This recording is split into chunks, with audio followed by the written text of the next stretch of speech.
Namaste and welcome to Nepal Conversations.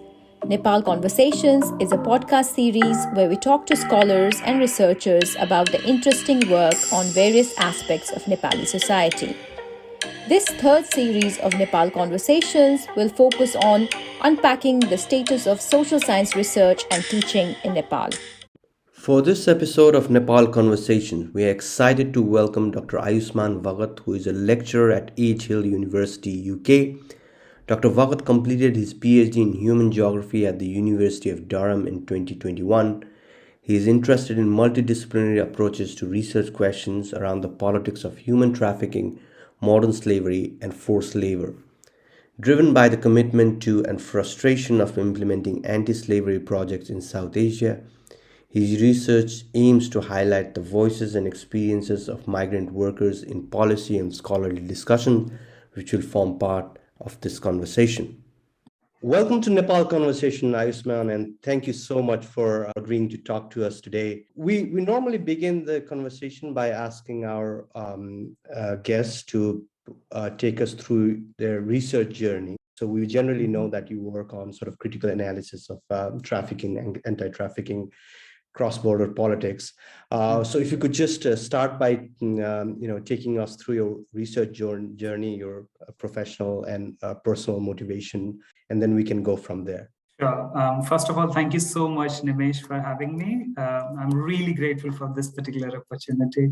Now, speaking about research, I first encountered all these words like trafficking, modern slavery, and forced labor and all when I was working with the ILO project on bonded labor. So I learned about it, and I tried to visit different brick kilns in India and try to understand the situation of bonded labor and forced labor. And after that, I was lucky enough to get an opportunity to work as a consultant in ILO's project on human trafficking, like labor trafficking in particular. And that was very, very exciting. And because at that time, people were giving me a lot of policy-related materials to learn about human trafficking. These are very, very sophisticated policy discussion that was happening in ILO office and, other governmental office and all. But I always wondered that, there is something missing in this particular debate, especially people. Right, and this perhaps was due to my participatory development training that took place at Xavier Institute of Social Science, Social Service. That's in Ranchi, and of course I worked at that time. After that, I worked with different tribal. In different tribal belts of Rajasthan and Jharkhand and all. So out of my frustration, I was like, no, I do really need to understand why people are missing in this particular debate, how this particular debate impact people. So I decided to, do participatory action research in Nepal and trying to understand how the whole discourse, how it impact their life, mobility, and labor. So I think it was important. That's why I decided to do this research in Nepal. Yeah, thank you so much, Ayushmanji, for sharing your research journey. It's always fascinating to listen to and learn from these inspiring research journeys and learn about how different people come to do research on different topics. As you mentioned, your work is based on participatory action research. Why do you think this is important, particularly in the context of human trafficking and labor migration? Would you talk a little bit about your fieldwork and what are the challenges that you face, especially in the context of participatory action research? I have a story to tell you before I get into my research and the challenges that I faced. After I did my MBA in rural development, I went to do work in forests of Rajasthan. So at that time, I was associated with one NGO, and they used to invite a lot of American and European scholars and students, right, to do research. Now, what I was supposed to do was to connect these scholars to the villagers. They used to go ask question, get data, and they used to go back. And we used to laugh because everything was kind of a performance at that time. I always wondered at that time that what exactly is happening, right? We are telling certain information to give to these people, right? And to these people means scholars, and they are writing about it. And that was there in back of my mind, right? So when I came to Durham to do my PhD, I started reading about human trafficking. Now I realized at that time that these NGOs are, in the words of Joe Dojema, discourse masters. Basically, anti-trafficking is a very, very ideologically driven field, right? So I decided that on the basis of my previous experiences, that in order to deeply connect with community, I do need to avoid the NGO. If I really want people's voice to come to fore, to bring certain forms of transformation, then definitely I have to use participatory action research. Now, I believe that PIR is one of the most powerful bottom-up feminist research, you can call it. And this engages with lived reality of the community for a productive social transformation through action and reflection cycle, right? So I thought the potential of PR is enormous. However, if we bring NGOs to this particular discussion or this particular research, all of a sudden it would become a funding project, right? Because PR is basically a neoliberal tool which is adopted by several NGOs to raise funds, to basically justify their intervention. So I decided to do some sort of like academic PIR. Because there is no point in like abandoning research, right? I mean, what is the alternative? If you are not researching with the community, you are basically either writing a very conceptual thing, trying to represent a community through conceptual articles and all, or you are trying to do some extremely extractive forms of research, but just going over there, taking information and writing about it. So building on my previous positionality, I decided to conduct this participatory action research. Now, there was another issue, right? Participatory action research on human trafficking. Right. The trafficking is a very, very, very, very politically charged category. Right. There are legal definitions. There's definition by United Nations, which is very long, like five lines long definition, which I'm not going to bore you with. But there is a definition of United Nations. Then there is a definition. There are regional definitions. Regional bodies, they have their own definition. And of course, there is a Nepalese law which define trafficking, right, in a certain manner. So I thought that if I am going through a political category, starting with a political category, then there will be a problem because it's very, very limiting, right?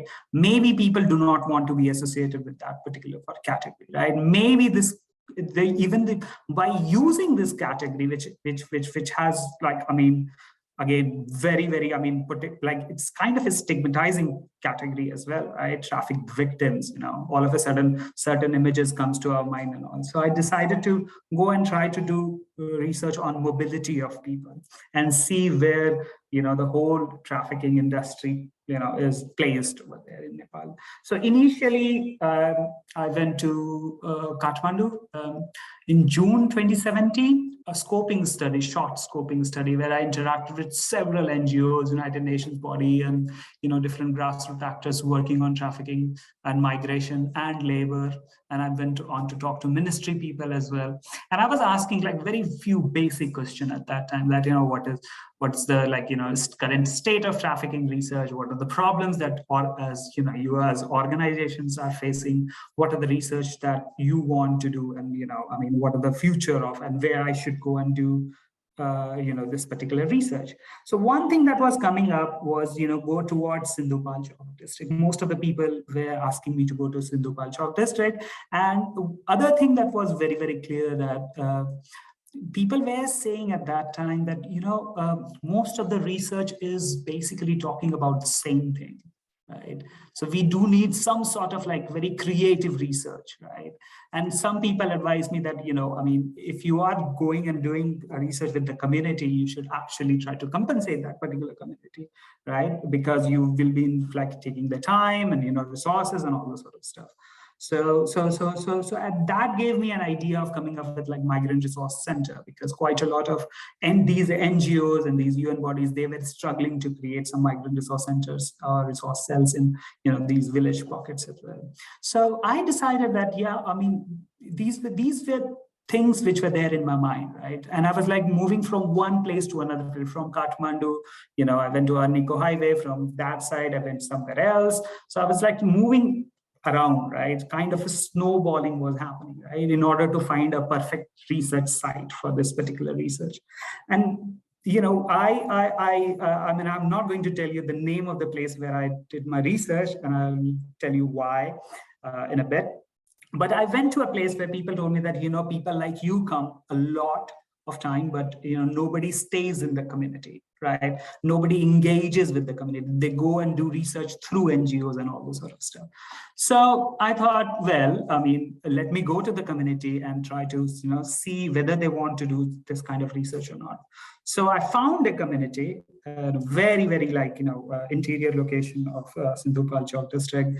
And then I stayed there for like 1 week at that time. And then I discussed with different key members of that particular community whether and how I'll be able to do this particular research, participatory research, if you want me to do it or not. And all of them were like, they were like, please come and do it and we will be helping you.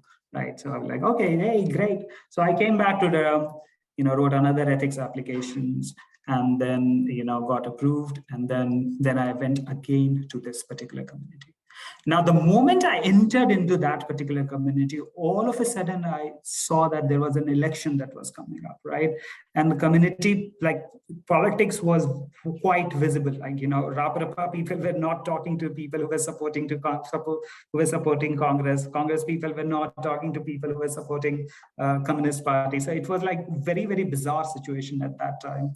So, I mean, during my scoping study, I made some friends in the community. So I talked to them like how to solve this particular issue.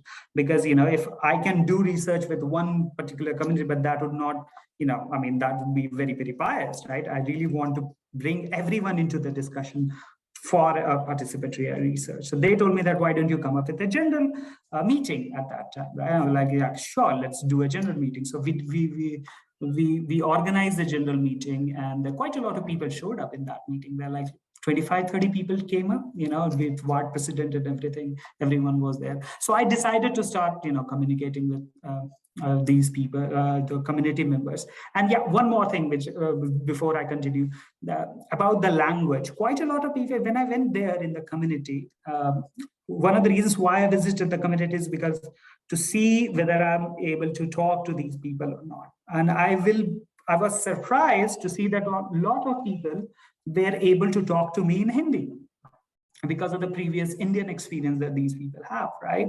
Everyone in the community was speaking Hindi. So I was like, oh yeah, that's great. So in the general meeting, I started the entire communication about, the participatory research that I was planning to do. And community members were like on board with that. And they told me that's okay, tell me, how can I help you with this particular research? And I say that this is a very, very different kind of research, right? It's not like, I am like coming up with certain agenda to, and I will be like asking question and taking, answers and going back and, doing my stuff. It's basically, it will be, with the community, for the community, and by the community in so many ways. And I know that it takes time, so I will be staying in the community. And mind you, that community was actually, reconstructing itself because it was next to the eye of disaster that happened in Gorkha. Not even a single household was intact at that particular time, and everybody was doing the reconstruction. They were like, okay, we are busy, but we can help you as well. So they helped me to select 5 people for, as a peer researcher who can help me, conduct this particular research. So I started initial conversation with them. I interviewed these people, and it was a very interesting process. How I selected these people, and they started calling themselves as Sathi Anusandhan Karta. Right. So Sathi Anusandhan Karta is like research companions. That's why whenever I write something about people, I say that is research companions, right? So yes, and after that we went outside. We did some training, and we did quite a lot of diagramming, mapping exercise at that particular training. And then we came out of that training, and then people decided that we should have a safe space of action and reflection, and that is key for participatory action research. So so we actually negotiated a space which was really recently developed by an NGO in the community, where we sat together and we had a lot of discussions. Sometimes it was super heated discussions. Sometimes it was like, it was really funny. And it was amazing space where we did a lot of things. We devised, interview questions. We devised agendas of focus group discussion. We did like 7 and end up doing 17 focus group discussion. And after, a month or two, we then started selecting people for interviews. So what was happening was every week people were coming with, the research agenda, and they were like, not research, interview criteria. And they were like, okay, in order to understand mobility as a whole, interview, this particular criteria of, let's say, returnee sex worker or, survivor of trafficking.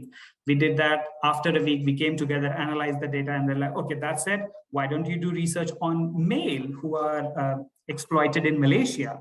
Then why don't you do research on those people who become illegal over there? Why don't you do research with those people who go through, who took, irregular channel from Nepal and all? So, imagine people that every week we were meeting, they were changing the criteria and all, right?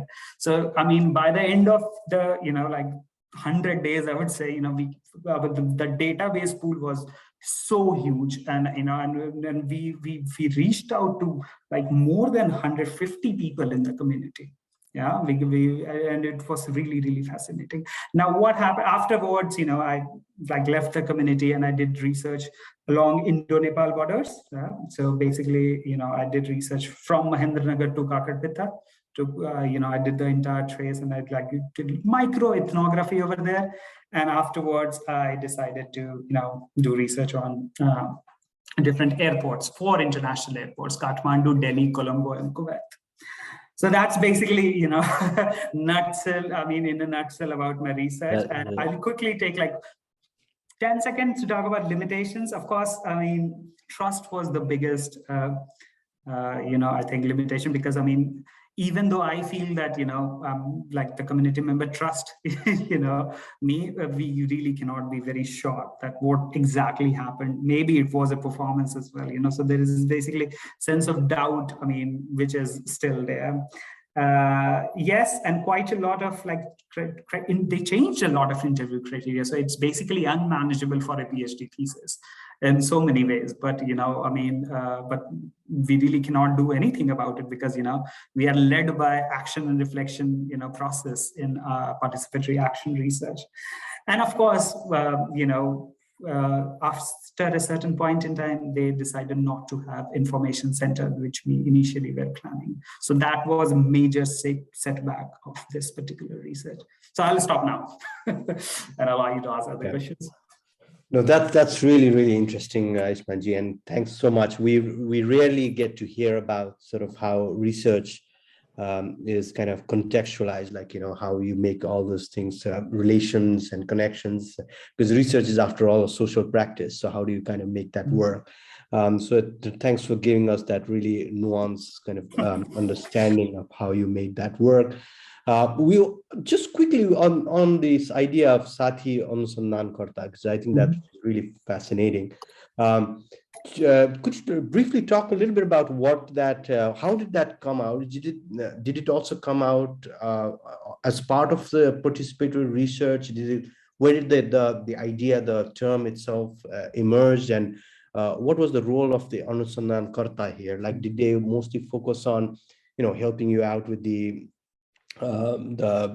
identifying sample, participants, language, data collections, or even writing? So what was the role of the, so basically, how did you come up with this idea? Where did it originate? And what was the role of the Anusandhan Karta here? Sure.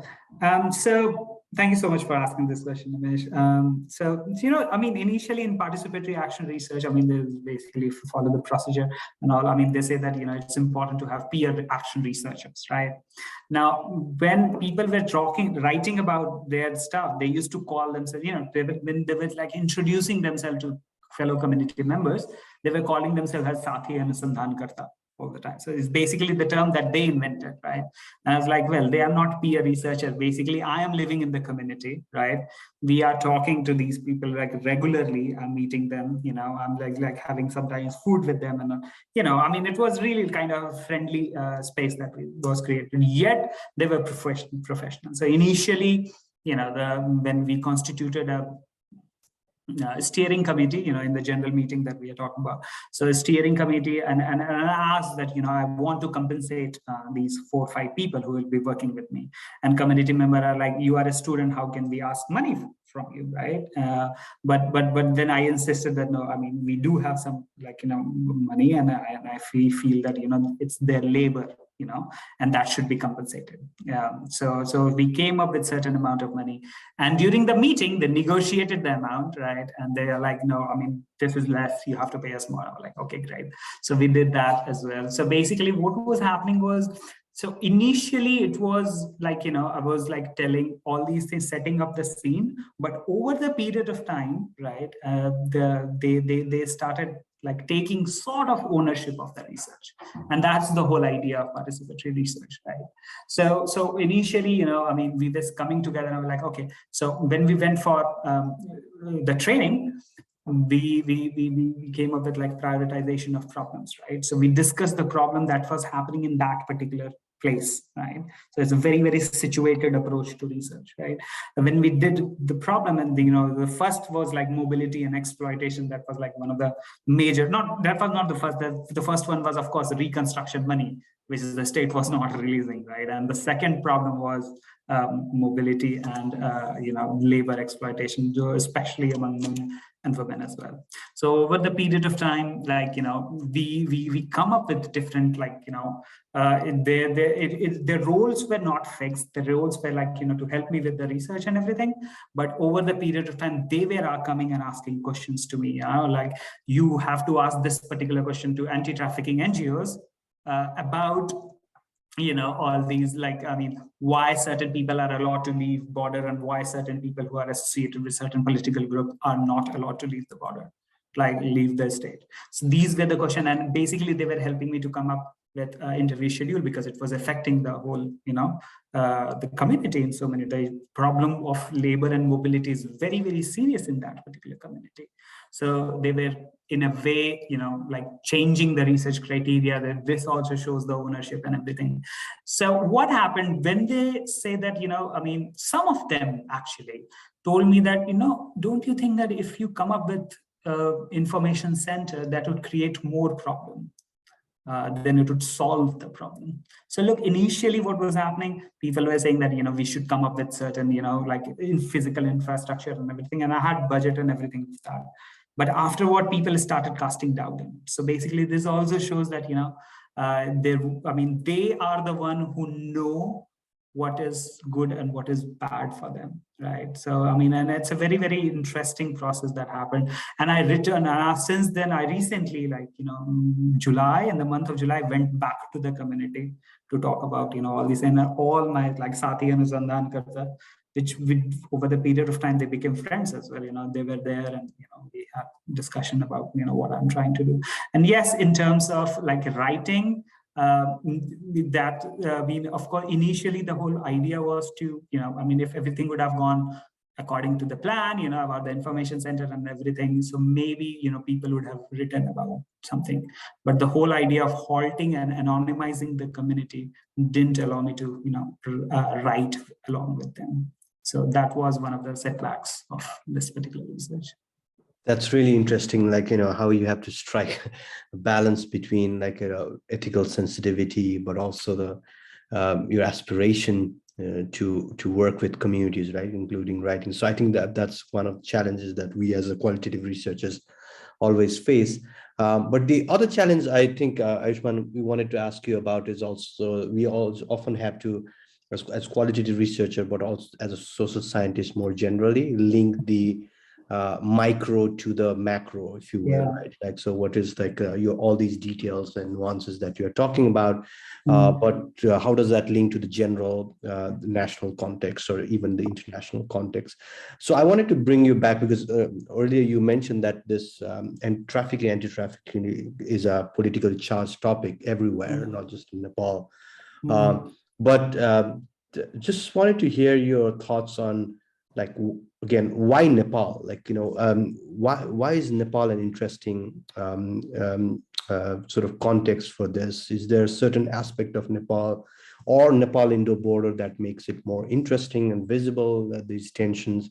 And particularly in relation to your own discipline as a human geographer, um, if you could talk a little bit about why Nepal, or why Nepal in the Indo-Nepal border, because you work from Mandavnagar to Kakrabita.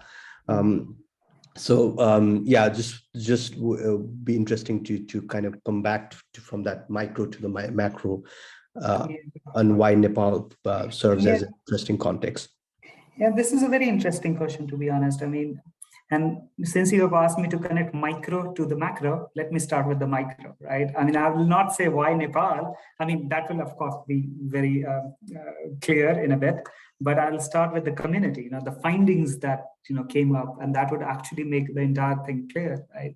So, I mean, so given the fact that I like lived there for like so many days, right? And I still communicate with my participants and research companions and all.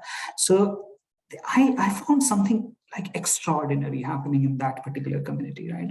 So initially, the women from that particular community, I'm talking like 200 years ago, women from that particular community used to go and work in Rana, Darbar and everything, right, as concubine, domestic workers, everything.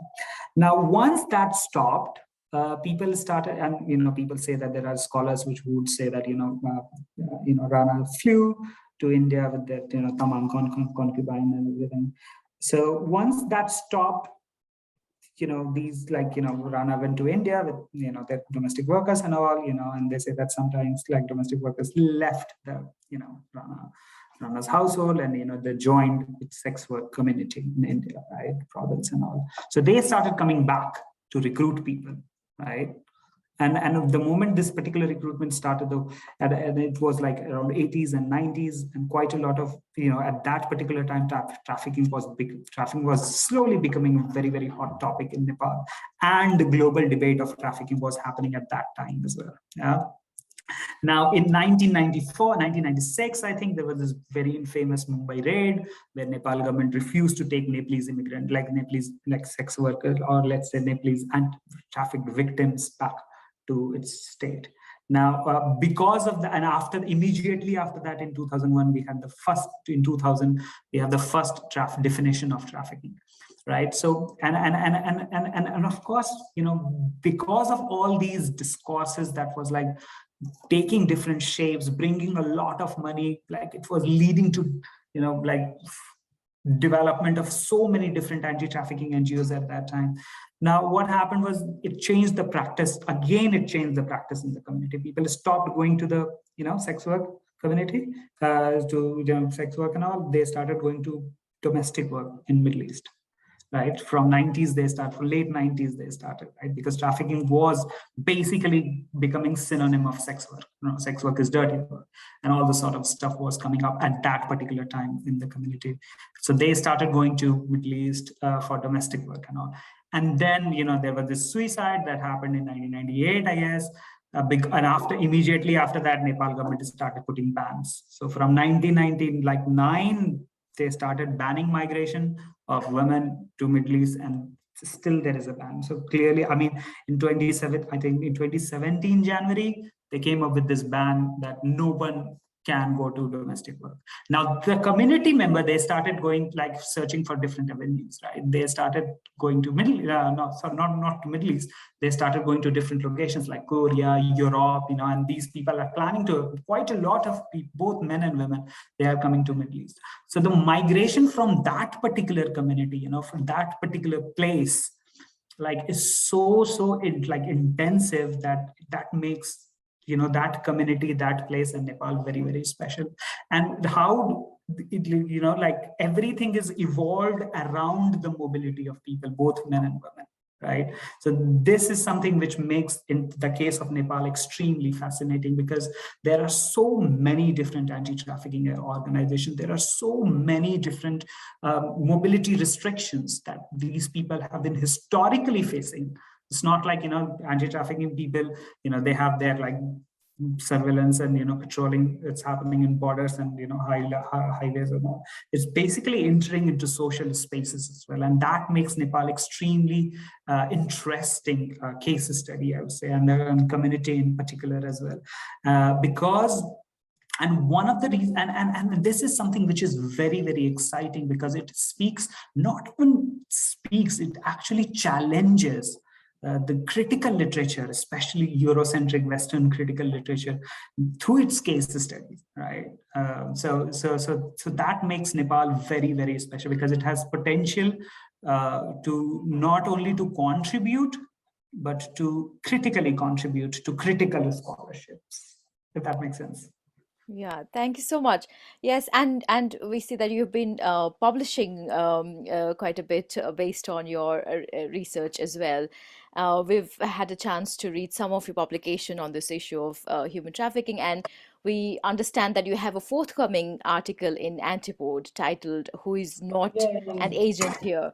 The collateral damage of anti-trafficking in Nepal." And I understand that you further discuss the issue of human trafficking in this paper, and you aim to change the way you understand trafficking and traffickers. That's quite interesting. Could you tell us a little bit more about this, and what do you try to do here in this paper, particularly, especially around the way we understand these terms and what the politics around these? Yes, definitely. I mean, this is, I mean, hopefully it will get out soon, because it is in the last stage of review, and handling your data is looking at the paper at the moment. So hopefully in a couple of months, the paper should be out. So this is a very, very like interesting paper, to be honest. And I think this is one of the core findings that is coming directly from my method, right? So what is happening here? I mean, remember when I was talking about how people were changing the criteria every time we were trying to interview people, right? So what happened, once I was like, okay, we are talking about a lot of people who are going to work as domestic work, or maybe they were like sex trafficking survivors, or like in construction work, or going to India and all. How about interviewing facilitators, agents, right? All of a sudden, all my research companions said no, because we are not going to like spoil our relationship. If you want to do, you can do it. I mean, we are not going to help you with that, right? So there was quite a lot of tension that was there during this action reflection meeting when we were discussing that, right? So I, organized the meeting and everything, and I, conducted a interview with agents who live in the community, and they're like, "Oh, we do not do it anymore. Other people do it. We have already left it because it's very dangerous because of the bans. If we take women out, I mean, it's like we will be penalized under Trafficking Act, right?" Now, then I asked, so who are these agents? If you do not do it, who are these people who do it, right? And you know what the agent said? Agent said that who is not an agent here, right? And that was very fascinating. Yeah. And then and then when I started analyzing the data, it was quite clear that quite a lot of people from that particular community migrate irregularly, right? And this was the prime reason why community resisted the formation of information center, because they are like, if you form the information, all of a sudden people would know that we migrate irregularly, right? So that's why they say that no, we do not want information center. We do not want to disclose. And so clearly they were protecting their agents, right? And the agents were like, well, everybody is an agent in this particular community, I mean, whom we are going to penalize because, they're not licensed, because licensing is so expensive. In Nepal, they really cannot take the license of agent. So everybody, helps in facilitating irregular mobility of women. And if they are caught, and they could be penalized under Trafficking Act. Now, this is something which is very interesting, because when I was doing interviews with those people who were like forced, like who migrated via irregular channel, and mind you, they are migrating only because the state is saying them not to migrate, but the state is not providing them any alternative sustainable employment opportunities, right? On the one hand, the state is saying that do not migrate. On the other hand, they are not providing any sustainable opportunity. So these people do not have any other options but to migrate. Yeah, and they migrate via irregular channels. Now, most of the people who have migrated via irregular channels, they actually receive a lump sum amount of money from their agents. Now, this is something which changes everything that we know about trafficking and smuggling and all, because the whole idea is people are being deceived, right? That trafficking is deception, force, fraud, abduction. That's something that's a means of trafficking, right? But these people are the community members. They are actually receiving money.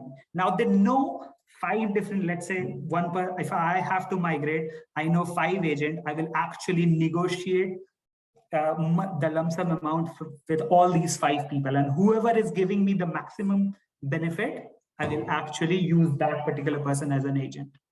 Now, this is very fascinating. This was very fascinating for me. And I was like, so I asked this particular question to an anti-trafficking lawyer in Nepal. And he said that, oh, you know what? This is a very, very interesting strategy which has been adopted by the agent, because they cannot file an anti-trafficking case because of that, because they will ask, so who took the money? You. Who will go to jail with us? You. Right? So basically, in some way, it binds, right? Then I thought that it is the money circulation which is problem, because clearly employers from Middle East, they are issuing money, right? The money is coming from GCC countries, right? So clearly the money is, a portion of money is going to a family member, right? In a household. Of course, the channel is problematic. If the agent is like caught and penalized under Anti-Trafficking Act, he will go to jail. But at the same time, community members can also go to the jail, right? Because they have taken the money. Now I started thinking that, what if we try to trace people who receive a portion of money? It's not only that the agent and the family members are receiving money, right? There are quite a lot of people are receiving money. And then it became clear when I did the border ethnography, right? I mean, how many people you can penalize, basically criminalize in so many ways.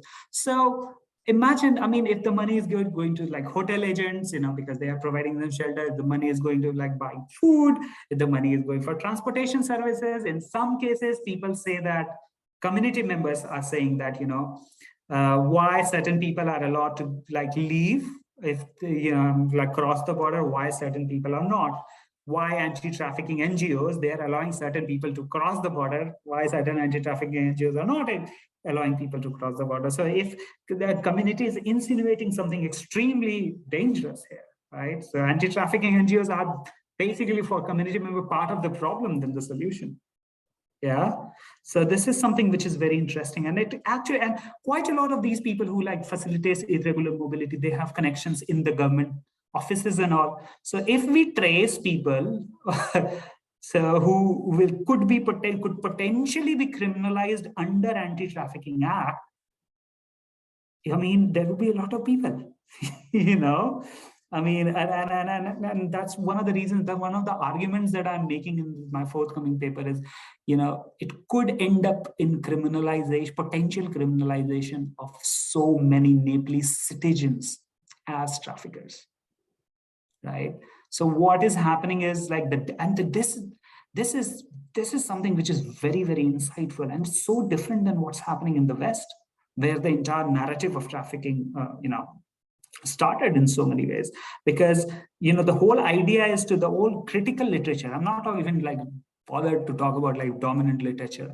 The critical literature, basically they call themselves the activist scholars and all those sort of things, and they are like, we should allow people who want to enter into their like boarding locations, which is like Europe, which is like North America, Mexico, North America border. But and trafficking are always like traffickers, of course, they are positioned as somebody who is like a threat to the state, to the nation state, right? Now, in the case of Nepal, clearly Nepal government is not allowing them to leave their own territory, right? And it is the citizens who become the threat to the state, right? And how many people you are going to criminalize? We really don't know. And you know what happens as a result of the history that I just talked about previously? It is creating sort of a stigma as well. And that is being attached to, all these like locations of Sindhu Palchok district as like hotspot of trafficking and all those sort of stuff. So this can not only creating like seeping stigma is not moving from people to places. Of course, when we talk about stigma, we talk about people are being stigmatized, right? Now what is happening is stigma is moving to places where irregular mobility is very high, and perhaps that's one of the reasons why people say no to the information resource center, because that's how they were resisting. They were trying to they were resisting the stigma. They were trying to undo it. So I'm talking about money circulation in this particular article that's coming up recently, and of course I'm talking about like stigma, which is moving from people to places, right? As a result of that, and of course its larger implications on critical research, especially. So, I mean, that's how Nepal, the case study is so valuable and important for global discourse of human trafficking and migration and, all these critical studies and all. So, yeah. Yeah.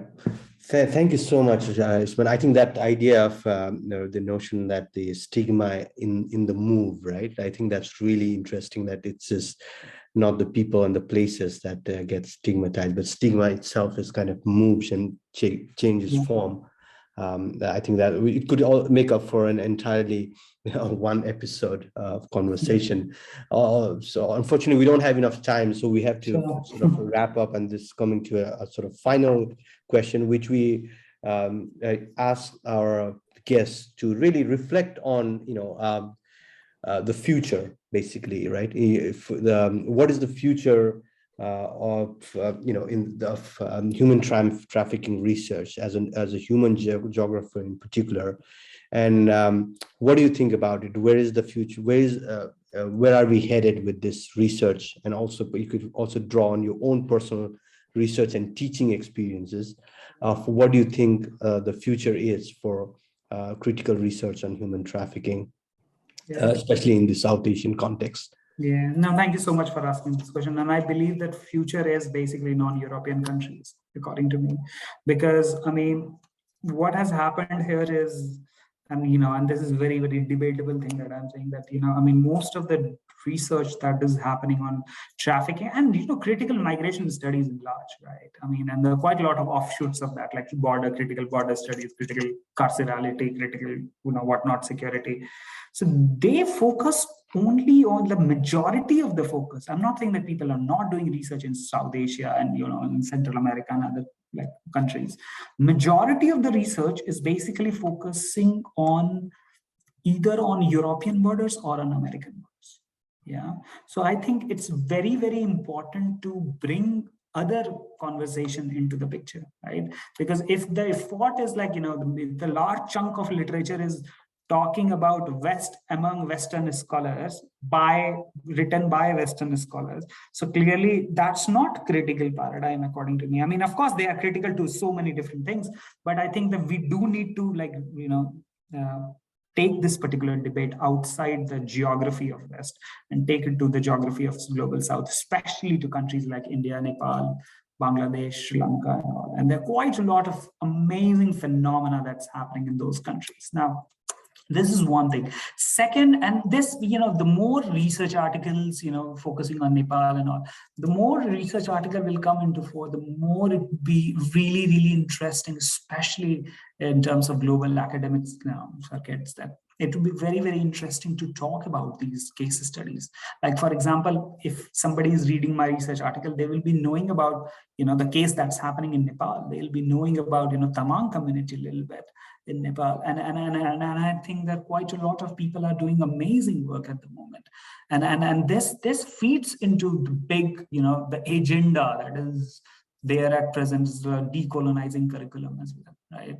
So if most of the scholars, who are producing research about Nepal are white, or let's say, India are like, white Western scholars, then clearly it's not decolonizing the curriculum, right? So we do need to create spaces for other voices by people who are quote unquote other, then, and it's not only like, applicable to like dominant paradigm. I think it's very much applicable to critical paradigm. So I feel that all critical studies, especially focusing on anti-trafficking, migration, borders, carcerality, should move towards global south, should move towards like countries like Nepal and all. And there are a lot of situated studies, like need to do situated studies like that, which has global implications.